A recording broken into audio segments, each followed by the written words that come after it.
Hello friends, welcome to my YouTube channel AV academy. दोस्तों, मैं हूं श्वेता और आप सभी का स्वागत है मेरे यूट्यूब चैनल एवी एकेडमी के साथ। दोस्तों, आज का क्लास हमारा ज्योग्राफी का होगा और ज्योग्राफी के अंतर्गत आज हम लोग प्रीवियस ईयर क्वेश्चन को देखेंगे, जो कि यह जो क्वेश्चन है जो बीपीएससी एग्जामिनेशंस में पूछी गई क्वेश्चन है इंडियन ज्योग्राफी की। तो यह जो क्लासेस है बहुत ज़्यादा इम्पॉर्टेंट है। इम्पॉर्टेंट क्वेश्चंस की सीरीज की क्लासेस में रोजाना शाम 6:05 पे प्रोवाइड करवा रही हूँ, जिसमें एक दिन हिस्ट्री और दूसरे दिन ज्योग्राफी की क्लासेस अल्टरनेट करके चल रही है।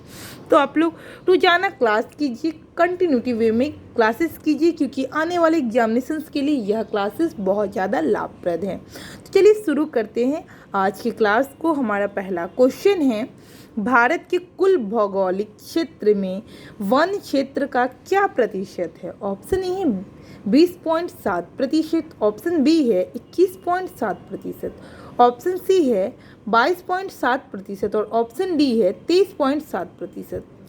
तो देखिए, इसका सही जवाब होगा ऑप्शन ए 20.7% है। ठीक है, भारत के कुल भौगोलिक क्षेत्रों में वन क्षेत्र का जो प्रतिशत है 20.7% है।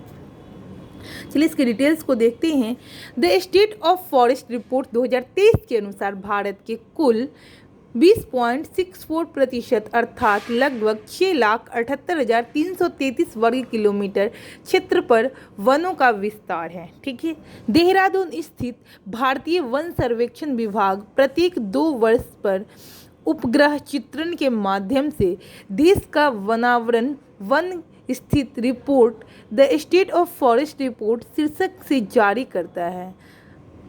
ISFR 2021 के अनुसार वर्तमान में वनावरण 21.71% है तथा वन एवं वृक्षारोपण 24.62% है। ज्ञातव्य है कि बिहार में वनावरण जो है 7.84% है।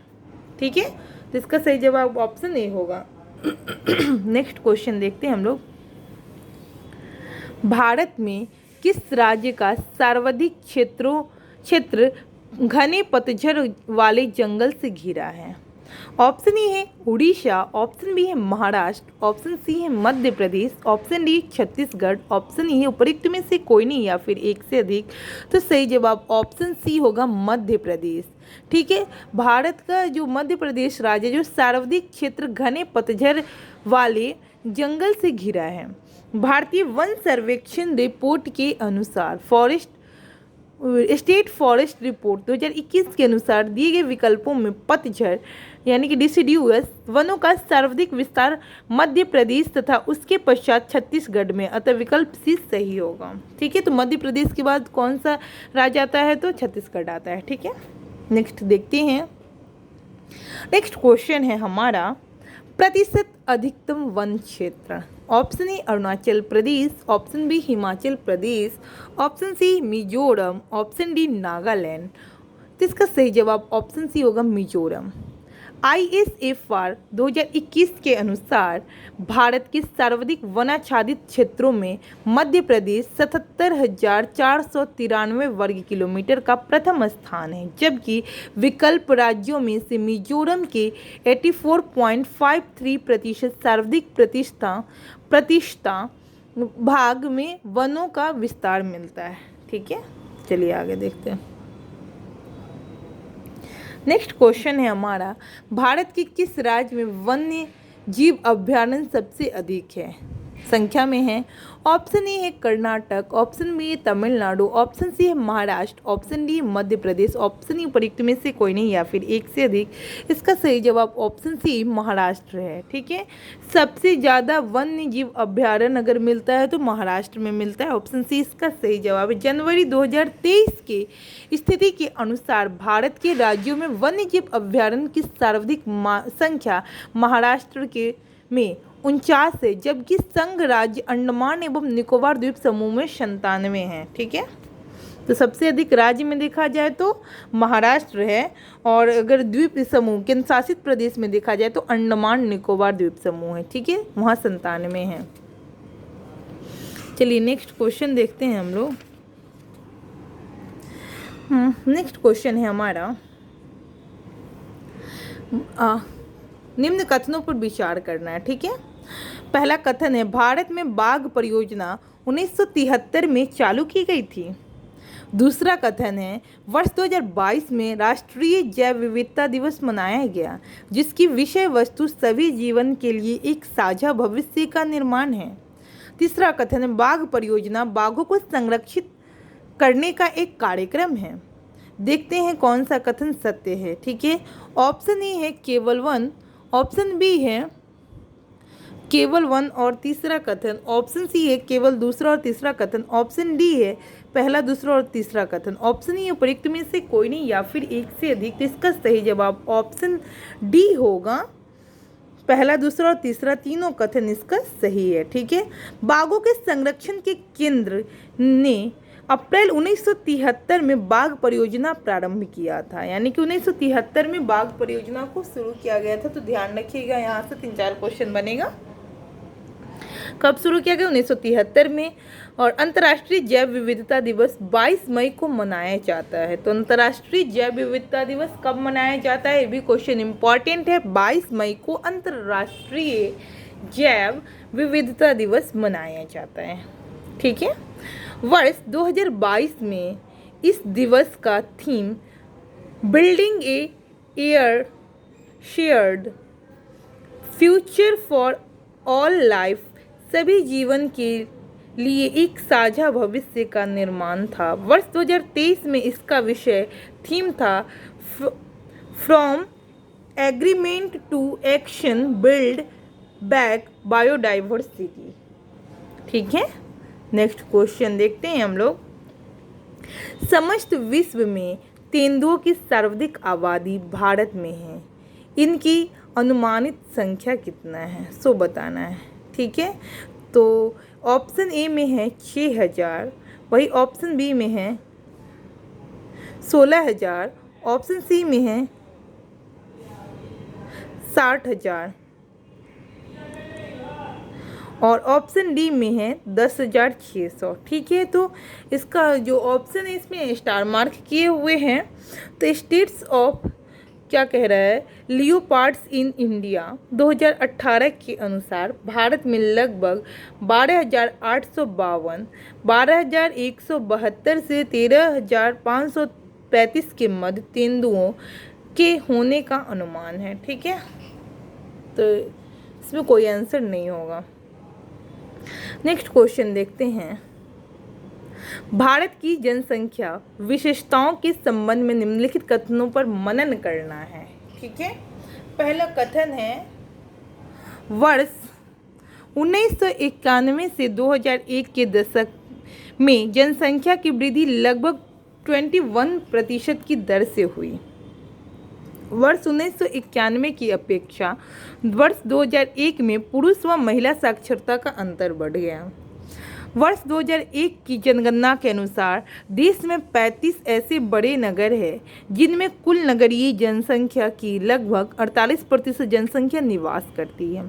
वर्ष 1991 की जनगणना के अनुत्पादक उपभोक्ताओं की संख्या में कमी का संकेत है। इनमें से कौन सा कथन सही है? कूट ए 1 व 2, कूट बी 2 व 3, कूट सी 1 व 4 और कूट डी है 2, 3 व 4। तो इसका सही जवाब होगा कूट सी 1 और 4। ठीक है, वर्ष 1991 से 2001 के दशक की जनसंख्या की वृद्धि दर 21.54% है। 1991 में पुरुष और महिला साक्षरता का अंतर 24.8% था, जो वर्ष 2001 में 21.6% रह गया। वर्ष 2001 की जनगणना के अनुसार 35 बड़े नगरों में 48% नगरीय जनसंख्या निवास करती है। विश्व बैंक के आंकड़ों के अनुसार 1966 के बाद से भारत के निर्भरता अनुपात की कमी में प्रवृत्ति रही है। ठीक है, नेक्स्ट देखते हैं हम लोग। वर्ष 2001 की जनगणना के अनुसार भारत की कुल जनसंख्या में नगरीय जनसंख्या का प्रतिशत था लगभग, तो ऑप्शन इसका ए है 21, ऑप्शन बी है 31, ऑप्शन सी है 36, ऑप्शन डी है 40, ऑप्शन ई है उपयुक्त में से कोई नहीं या फिर एक से अधिक। तो इसका सही जवाब ऑप्शन बी होगा, 31। ठीक है, ऑप्शन बी इसका सही जवाब है 31। वर्ष 2011 की जनगणना के अंतिम आंकड़ों के अनुसार भारत की कुल जनसंख्या में नगरीय जनसंख्या 31.1% तथा ग्रामीण जनसंख्या 68.9% है। सारण सिंचाई नहर निकलती है। ऑप्शन ए है सोन से, ऑप्शन बी है गंगा से, ऑप्शन सी है कोसी से, ऑप्शन डी है गंडक से। इसका सही जवाब होगा गंडक से। ठीक है, गंडक परियोजना के अंतर्गत गंडक नदी पर त्रिवेणी घाट के पास एक 739 मीटर लंबा बैराज बनाया गया, जिससे कुछ नहरें निकाली गईं, जिनमें से एक सारण सिंचाई नहर भी है।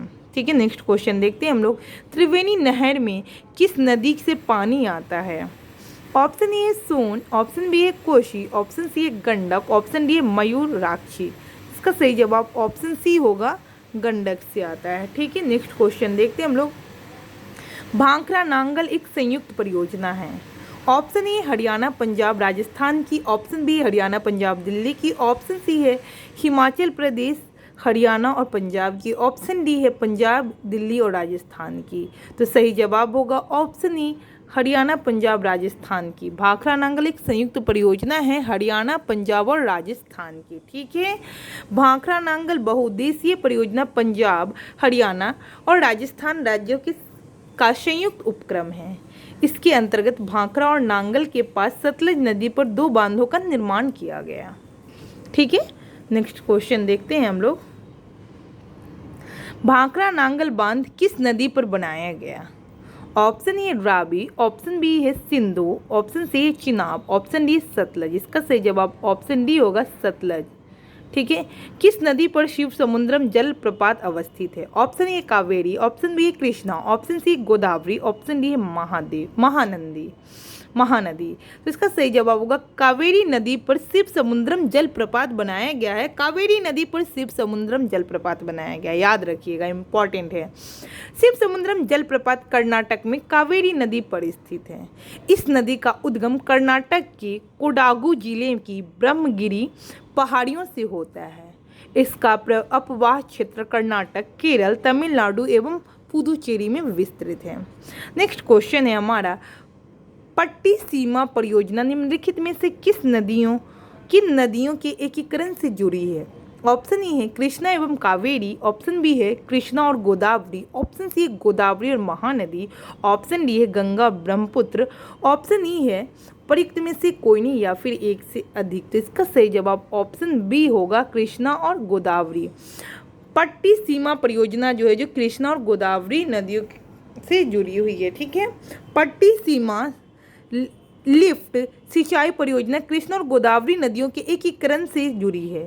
इस परियोजना को आंध्र प्रदेश सरकार द्वारा कार्यान्वित किया गया है। ठीक है, नेक्स्ट क्वेश्चन देखते हैं हम लोग। हीराकुंड बांध डैम तैयार किया गया नर्मदा नदी पर, महानदी पर, गोदावरी नदी पर, चंबल नदी पर। तो इसका सही जवाब ऑप्शन बी होगा, महानदी पर हीराकुंड बांध को तैयार किया गया। ठीक है, तो इम्पॉर्टेंट है, ध्यान रखिएगा, यहाँ से क्वेश्चन आने की संभावना है। हीराकुंड बांध उड़ीसा राज्य में महानदी पर बनाई गई एक महत्वाकांक्षी परियोजना है। ठीक है, तो ध्यान रखिएगा इसको। मैथौन, बेलपहाड़ी एवं तिलैया बांध किस नदी पर बनाए गए? ठीक है, option A Damodar, option B Barakar, option C कोन्नाड, ऑप्शन डी बोकारो। तो इसका सही जवाब बराकर नदी पर मैथौन, बेलपहाड़ी और तिलैया बांध बनाए गए। ठीक है, इसकी डिटेल्स को देखते हैं। मैथौन, बेलपहाड़ी और तिलैया बांधों का निर्माण दामोदर की सहायक बराकर नदी पर दामोदर नदी घाटी परियोजना के प्रथम चरण में बनाया गया था। ठीक है, तो ध्यान रखिएगा इसको। नेक्स्ट क्वेश्चन देखते हैं और आज का लास्ट क्वेश्चन रहेगा ये। निम्नलिखित में से कौन सी एक मीठे पानी की झील है? ऑप्शन ए चिल्का झील, ऑप्शन बी सांबर झील, ऑप्शन सी वूलर झील, ऑप्शन डी लोकताल झील, ऑप्शन ए प्रयुक्त में से कोई नहीं या फिर एक से अधिक। इसका सही जवाब हो जाएगा वूलर झील। ठीक है, अच्छा सॉरी नहीं, इसमें दे रहा है, इसका ऑप्शन ई होगा। तो चलिए इसके डिटेल्स को देखते हैं। दिए गए विकल्पों में वूलर जम्मू कश्मीर तथा लोकटक लोकताल, मणिपुर मीठे पानी का झील है। अच्छा, यानी कि उपर्युक्त में से एक से अधिक, यानी कि वुलर झील और लोकताल झील दोनों जो है जो मीठे पानी की झील है। ठीक है, तो इसीलिए इसका ऑप्शन ई सही है। उपर्युक्त में से एक से अधिक इसका जवाब होगा। ठीक है, तो दिए गए ऑप्शन में से वुलर जम्मू कश्मीर तथा लोकताक जो है जो मणिपुर मीठे पानी की झील है, जबकि चिल्का उड़ीसा में एवं सांबर राजस्थान में खारे पानी की झील है। ठीक है दोस्तों, तो इसी तरीके से रोजाना क्लास पाने के लिए हमारे यूट्यूब चैनल एवी एकेडमी को सब्सक्राइब करें, लाइक करें और शेयर करें, ज़्यादा से ज़्यादा लोगों को शेयर करें ताकि इस क्लास का बेनिफिट और लोगों को भी मिल सके और हमारा और आपका चैनल इसी तरीके से ग्रोथ करते रहे। Thanks for watching my video. Next questions को हम अगले क्लासेस में करेंगे।